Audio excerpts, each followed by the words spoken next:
Hello everyone, and welcome to Capitol Watch for Friday, May 3rd, our weekly look at legislative developments from the state capitol. And joining us from our Jefferson City offices is MSBA's Associate Executive Director for Advocacy and our Chief Lobbyist, Mike Reed. And Mike, we continue to follow the tax cut issue, something that we're very concerned about. We had some additional action on that on the Senate side in a Senate committee. Yet another tax cut bill has emerged. And tell us where we are on that now. Well, that's right. There was a House bill that came out of the Senate committee yesterday. The bill was sponsored by Representative Berry from Kansas City, the Kansas City area. It's House Bill 253. This bill cuts corporate income tax, and it's just, in fact, that's exactly what it is. It's a corporate income tax bill, and it reduces it by several percentage points.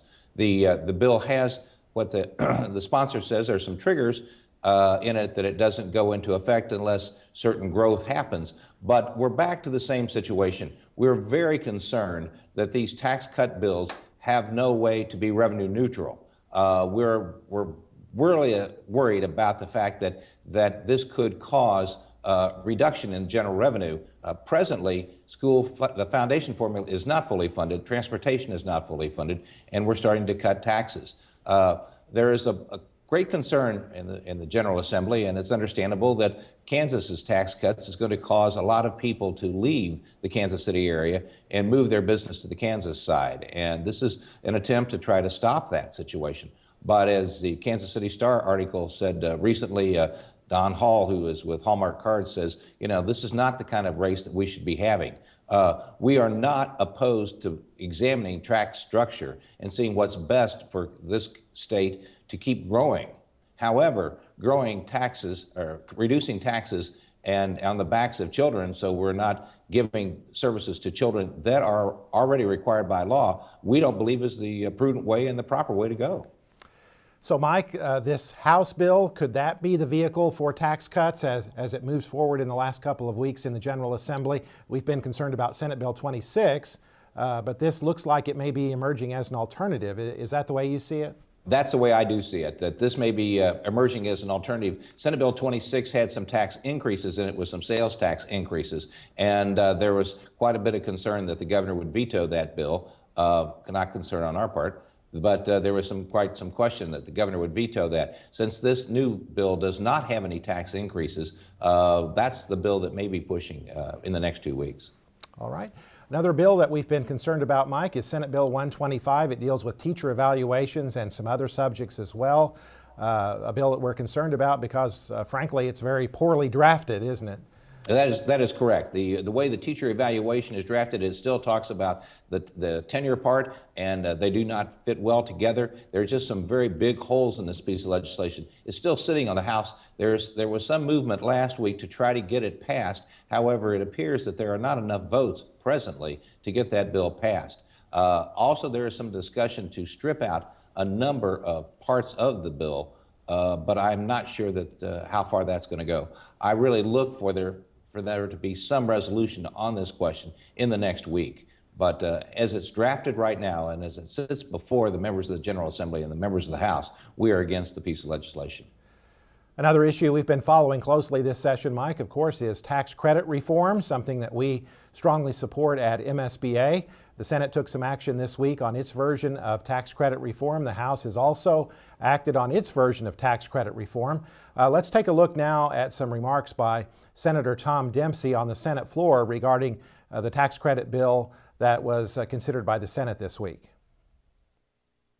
We have a desire, once again, for strong tax credit reform, but we recognize that the House is an equal partner and we need them to come to the table in conference and work with us so that for the first time in 4 years we can move comprehensive economic development and tax credit reform.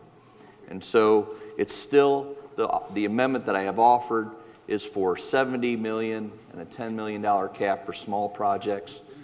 It's still more than what we asked for in 2011. And Mike, the Senate version of the bill does include some caps on tax credits. The House version really doesn't. So it still appears that they're quite a ways apart on this issue, aren't they? They are quite a ways apart, and it's going to be an interesting conference to see what happens. I'm not overly optimistic, but there has been more movement this year than there has in the past, and so perhaps we can get some sort of start of tax credit reform. And when tax credits take off, the first $600 million, $700 million in GR revenue, it comes off the top. Something needs to be done because, again, as I said, we are not fully funding the foundation formula, and so we give away tax credits, and we have to make sure that those tax credits do what they are supposed to do, which is economic development. Another issue we've been very concerned about during the session, Mike, has to do with the Sunshine Law and continuing to keep school safety records confidential. Where are we on that one? Well, we had the Senate pass the bill and is now going back to the House for either their acceptance or to go to conference. We believe that the House will accept it and pass the bill. We appreciate very much Senator Mike Kehoe of Cole County and his work to push this bill through. Representative Caleb Jones is handling the bill in the House. So it has passed the House, it's passed the Senate, it's now back to the House to accept the couple of amendments that were put on in the Senate. We really think there's some light at the end of this tunnel, and that bill may be passed before the end of next week. State budget negotiations continue, Mike, between the House and the Senate. They actually have only a week to go. Where are we on that? They have only a week to go. And they will be meeting starting Monday morning.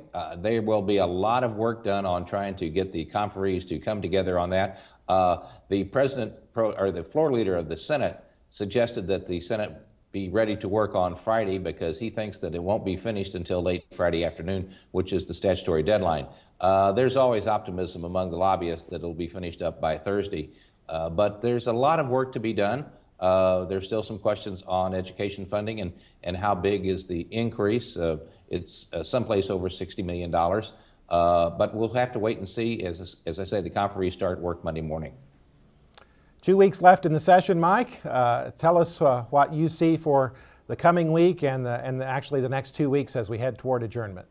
Well, of course, budget will be in there, the big thing for next week. And after that, it's just Katie bar the door. There are a lot of pieces of legislation that are moving, the tax credit questions, the tax cut questions, the increase in taxes, if there should be any, questions about bonding for new buildings and for roads.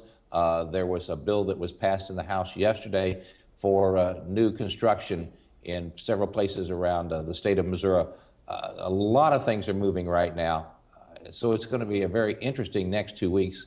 And our members need to be ready for e-blast as we send them out because we'll be sending them out much quicker. Things change very, very quickly here at this time of year.